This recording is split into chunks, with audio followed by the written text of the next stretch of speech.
So, during this week, again we will be discussing acceptance sampling. In the last week, if you remember, we are referring to mainly the attribute sampling plans, and attribute sampling plans you use when you deal with attributes data. Now, the question remains that when you deal with say the variables data, and you deal with a large number of data points, and you deal with large number of say the components or the items in a manufacturing systems. And now what do you do? Will you not adopt acceptance sampling procedures? The answer is definitely yes. So, even if you deal with the variables sampling or the variables data, you can use, or you should use, the acceptance sampling procedures. Now, during this week, in the next the five sessions, lecture sessions, I will be mainly referring to say variable sampling plans. Okay, so why you need to develop the variable sampling plan, what are the different types of variable sampling plans, how to design them. Okay, so all these issues we will be discussing, and we will be referring to several the numerical exercises, plus what I have planned to do, that means related to both attribute sampling plans as well as the variable sampling plans. There could be different types of the numerical problems. So, one or two sessions I will be exclusively the dealing with those the numerical problems for your understanding. Okay, so during this week related to acceptance sampling, we will be dealing with several issues in 5 lecture sessions. In the first lecture, I will make some introductory remarks related to sampling plans for the variables. So, this topic is referred to as the introduction to sampling plans for the variables. What are the different types of the sampling plans you come across, advantages and disadvantages, and if possible I will be referring to some numerical exercise, mainly certain examples we will provide, right. So, that is the coverage in lecture 1. In lecture 2, I will be discussing variable sampling plans for controlling process parameters with numerical exercises. So, this is so the first type of variable sampling plan. We will discuss how to design a variable sampling plan in this category. Lecture 3 will cover variable sampling plans for controlling lot proportion non-conforming, and with I will take up a few numerical examples also. Right, now here by looking at the lecture 2 topic and the lecture 3 topic, you can guess that there are 2 types of variable sampling plans, and because there are 2 specific objectives of using a variable sampling plans. So, what are these 2 objectives? The first objective is to control the process parameters. Now, what are those process parameters? The process parameters could be say the mean of the quality characteristics as well as the standard deviation of the quality characteristics. How do you get these values from the quality characteristics? Because you are getting these values from a process. So, sometimes they are referred to as the process parameters. So, so the first objective is to control the process parameters, and for which you can use the variable sampling plan. The second objective is that you need to control the lot proportion non-conforming, and for controlling lot proportion non-conforming, again you can use the variable sampling plans. So, these are the 2 objectives, and against each objective you have different types of sampling plans that we are going to discuss. During lecture 4 and lecture 5, these 2 sessions I will exclusively I will be devoting on the solving numerical problems. So the a set of numerical exercises on acceptance sampling 1, that is the first part, and the second set of numerical exercises I will take up. I am calling it the second set on acceptance sampling. Okay, so this will be our coverage. Now, so during this session, I will refer to the introduction to sampling plans for the variables. What are the different types of the sampling plans you come across? What are the advantages? What are the disadvantages? And I will try to explain the concept with respect to examples. By this time, you may be knowing that what is a variable. We have been saying that whenever you deal with the quality aspects in a process, in a product, or in a system, two kinds of the data you come across. Either it could be an attribute data or it could be a variable data. So right now we are dealing with the variables data. So you must know what is a variable.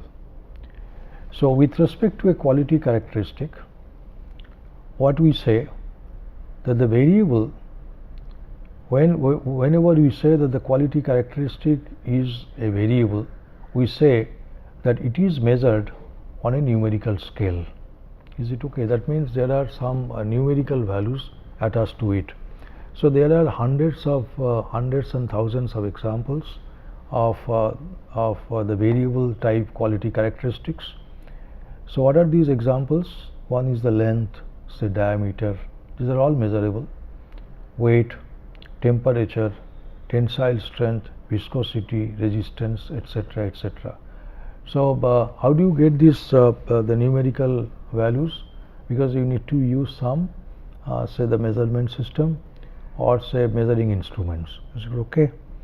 And related to measuring instrument, you have say the three characteristics. One is definitely the precision of the measuring instrument. The second one is actually the accuracy, and the third one is the resolution. And whenever you deal with the numerical data or the variables data, make sure that the measurement error is at the minimum level. And the concept of measurement error we have already explained, and how to propose a capability system for measurement, capability system for measurement we have already explained. Is it okay? So when you deal with when we dealt with a topic called process capability analysis. So whenever you deal with the variables data, you please keep in mind that there could be measurement error, and you must have a system protecting against this measurement error. Now, as measurement is obtainable, that means here is a quality characteristics, you have the measurement system, and that's why these measurements are obtainable. You can get those values. Information content in terms of variability, precision, and accuracy is more if the data for a quality characteristic are of variable type. Now this point is to be noted. That means the actual values are given. Suppose the diameter of a shaft. Now some 50 such values, okay, you can collect, say 20.12, 20.50, say 19.95, and so on, so on. So these values you collect. Now from these values, what you can do immediately, if you analyze this data, you can get the idea about the variability, you can get the idea about the precision, that means the repeatability, and you also get an idea about the accuracy, but how the the mean value or the average value is different from the desired value. Is it okay? So that is the target value. So that difference actually is indicative of the accuracy. So what you say that whenever you actually you generate the variables data, the information content is more. That means your idea or your assessment of the quality characteristics will be more precise. When a quality characteristic is of a variable type, a variable sampling plan is to be used. You cannot use attribute sampling plans. So what we are assuming over here again, that the 100% inspection is not necessary or feasible, like in destructive testing, etc. So you know what is 100% inspection. So 100% inspection in some for the critical components definitely will opt for, but there are many situations where 100% inspection is not necessary. So why do you lose time, and why do you lose say precious time to on inspection? So you go for inspection, but if you go for sampling inspection, obviously you can take a decision. A decision is highly reliable in most of the cases. Okay, so you opt for quality the variables data. Usually in a variable sampling plan, the sample size is significantly less than that for attribute sampling plan. This is another advantage. Like say when you deal with the attributes the data, obviously the information content is less, but whereas if you deal with the variables data, the information content is more. That's why you may deal with the situation with the lesser number of units. That's why the sample size is significantly less. So if for an attribute sampling plan the sample size n is equals to 50, for an equivalent the variable sampling plan, right, it may be as small as say 7 or 8. Is it okay? So that is an advantage. So under the same degree of protection against producers and consumer risk. Is it okay? So this is the point to be understood very clearly. Now the next important point is variable sampling plans are used when a product with a set of critical quality characteristics is produced in large number. So in which situation you have to adopt a variable sampling plan? So you must have very clear understanding, and controlling of variability in such quality characteristics as well as controlling of proportion of non-conforming units measured in terms of deviation from the standard value or the nominal value unit wise are essential. So the two conditions I have specified. One is that the controlling of variability. Now how do you measure the variability? Or say there are different kinds of different types of measures of the dispersion or the variability. Like the best possible measure is obviously the standard deviation or the variance. So you need to you can control this variability by using a variable sampling plan. So that is your sole objective. The second objective is, as I have already pointed out, by using a variable sampling plan related to a particular quality characteristics, you can also control the proportion non-conforming related to that quality characteristics. Okay, so how do you say that with respect to a particular unit it is non-conformance?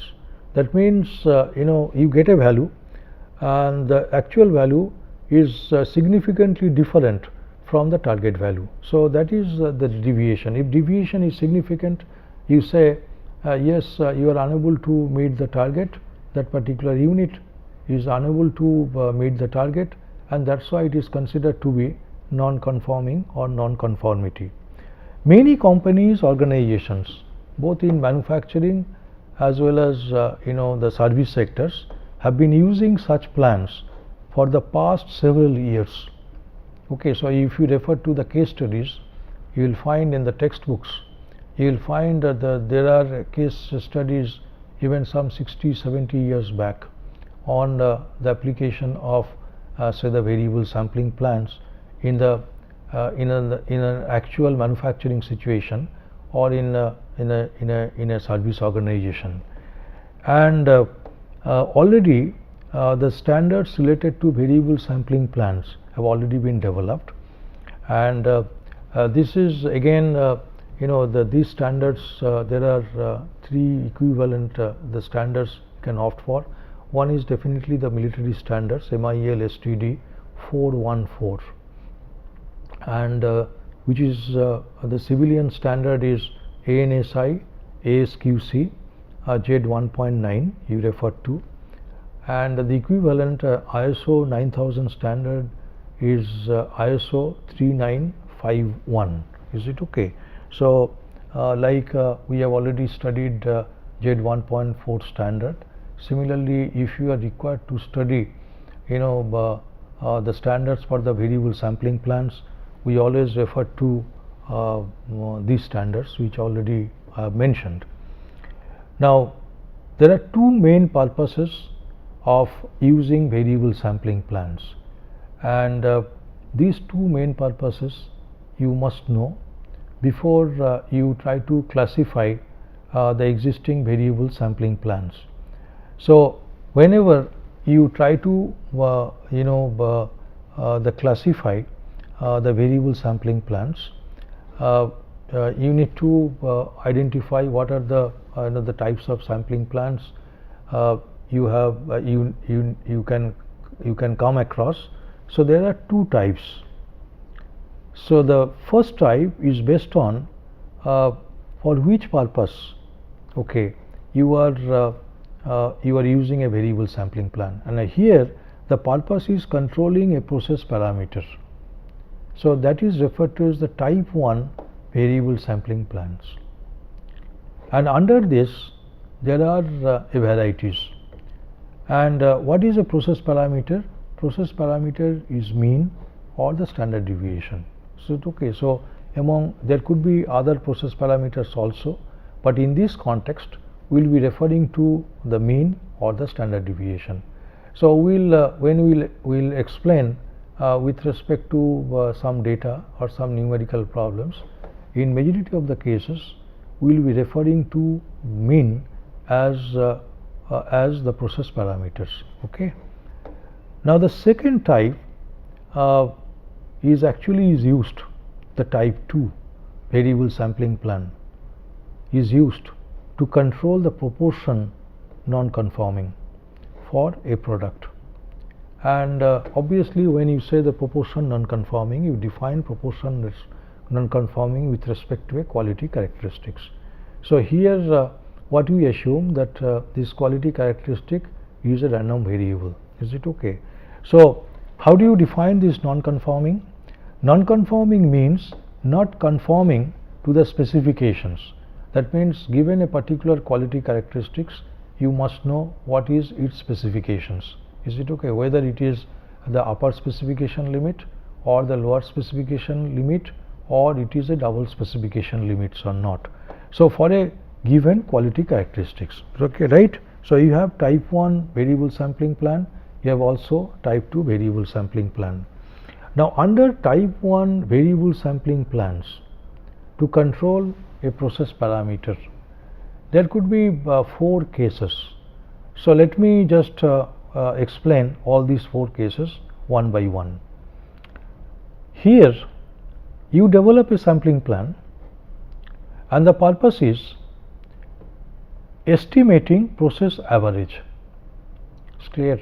I have already pointed out that among the various the types of the process parameters that you may come across, the first the process parameters which is very almost always you are referred to as a process parameter, and that is the starting process parameter, that is the average or the mean.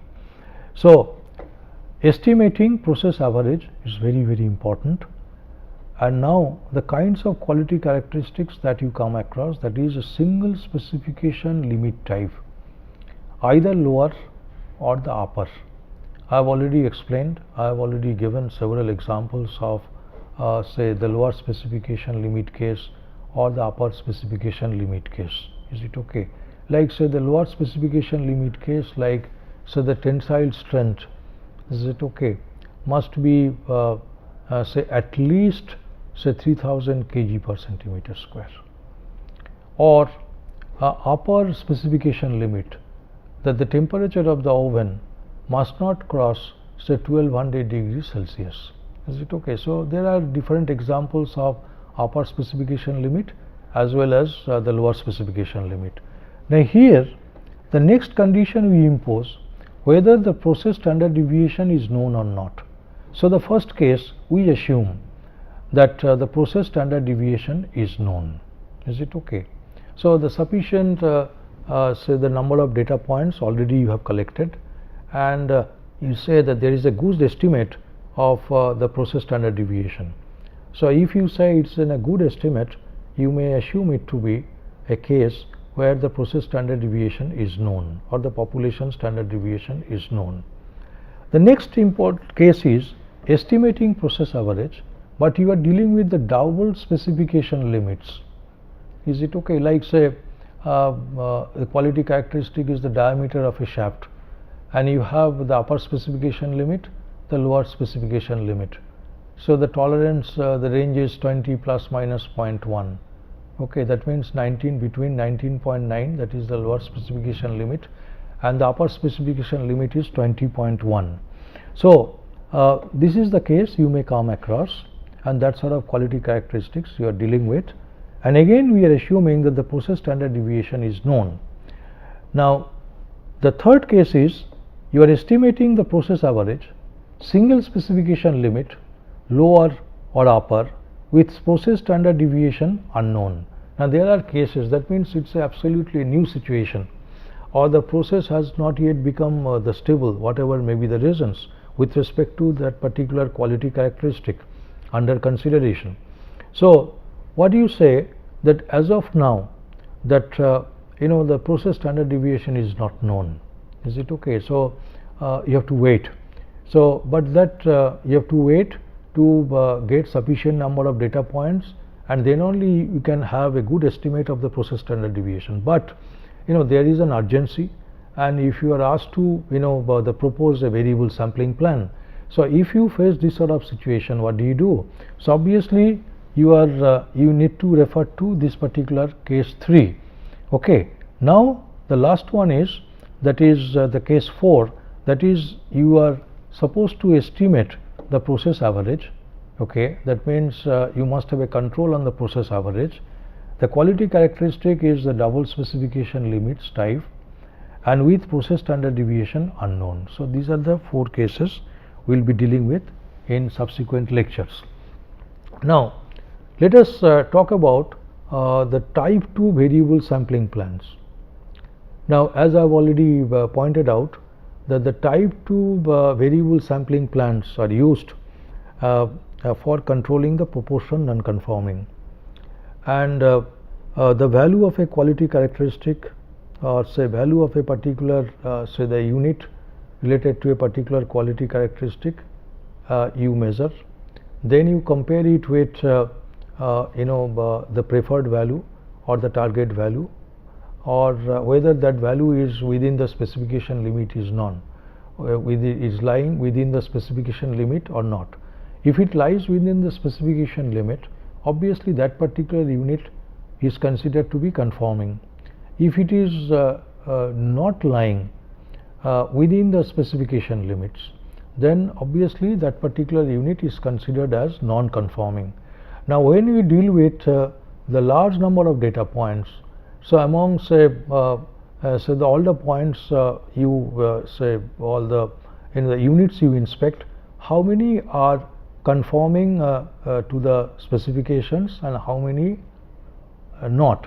So from this the data you can calculate the percent non-conforming, and you design the sampling plan in such a way that you can control this value. So that is the purpose. So estimating proportion non-conforming, for controlling proportion non-conforming, single specification limit case, either lower or upper, okay, with process standard deviation known. So okay, like the first case. What is the second one? estimating proportion non-conforming double specification limits case, okay, with process standard deviation known. Is it okay? That means already you are running the system for the sufficiently longer time, and you have a huge database and you have a very good estimate for the standard deviation. Estimating proportion non-conforming, but the process standard deviation unknown. So, what could be the possible reasons of the process standard deviation not known? That means what are the possible reasons you must know, and obviously unknown process standard deviation case is not a desirable situation. So, as quickly as possible you must adopt a good estimate for measuring a good estimate for the process standard deviation, and as the situation unfolds, you will be getting more number of data points, and you will be ultimately reaching a condition where the process standard deviation is assumed to be known. Okay. So, single specification limit case, but here it is a new situation. So, this problem this particular case also you come across. And similarly, this is a case like say estimating proportion non-conforming double specification limits with process standard deviation unknown. Now, so that means in the first type there are 4 cases, and similarly for the second type again you may have 4 cases. So, what you are trying to do, that means when you are designing the variable sampling plan, so these design steps or the design procedure we will explain in subsequent lecture sessions minutely, very elaborately we will explain, and so you will come to know that the different procedures are adopted, okay, and there are certain the procedures which can be generalized. There are certain procedures which are the case specific. Okay. So, the total the scenario is this. Now, I will just, before I close this lecture session, I will just mention what are the advantages of a variable sampling plan. There are 3 main advantages compared to an attribute sampling plan, right. So, compared to an attribute sampling plan, a variable sampling plan may have a smaller sample size because the information content is more. Primarily that is the reason, under the same level of protection. So, protection against producer's risk as well as the consumer risk. The second advantage is more information is obtained, because you will be getting all the actual values. That means the measurements you will be getting, and you can determine like say the distribution of the mean, the distribution of the standard deviation, the variability, accuracy. So, all these the detailed information you will have in course of time. So, the more information is obtained, so you are in an advantageous position, and more insight into the areas requiring quality improvement. So, this is an important point. In fact, in many a time if you adopt variable sampling plan, you will find that the next step could be, why don't you adopt quality improvement say the tools and techniques. So, if you find that one particular workplace related to a few quality characteristics, there are applications, or there are say the use of the variable sampling plans, in majority of the cases it will lead to a situation where the quality improvement initiatives are taken. Is it okay? So, and what is the basic reason? That means you will have more insights into the areas, that means into the areas requiring quality improvement. That means the causes of variations will be known, and what are the the preventive measures or the design measures you have to take for quality improvement, that you will come to know. But there are certain disadvantages or demerits which you cannot avoid. Each quality characteristic requires a separate sampling plan.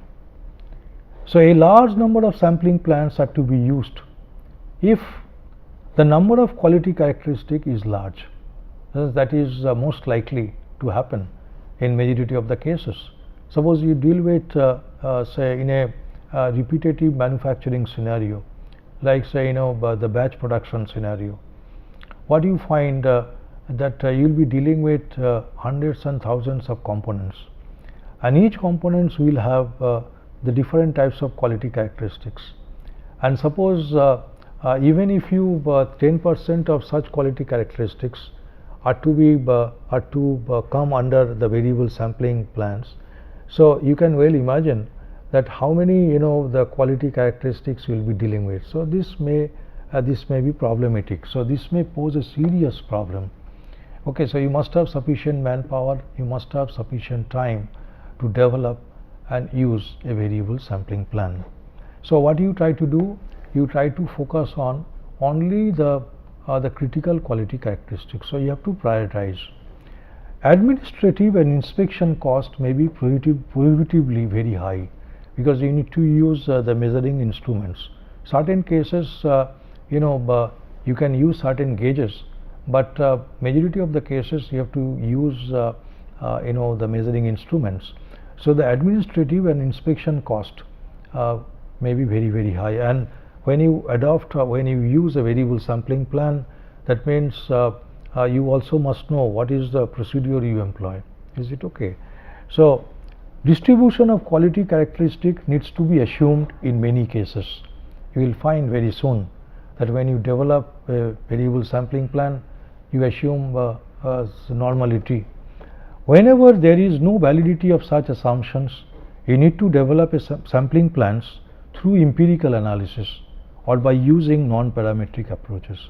So there are when you refer to the textbooks, you will find that the variable sampling plans have been designed with the assumptions of normality. That means quality characteristic is normal.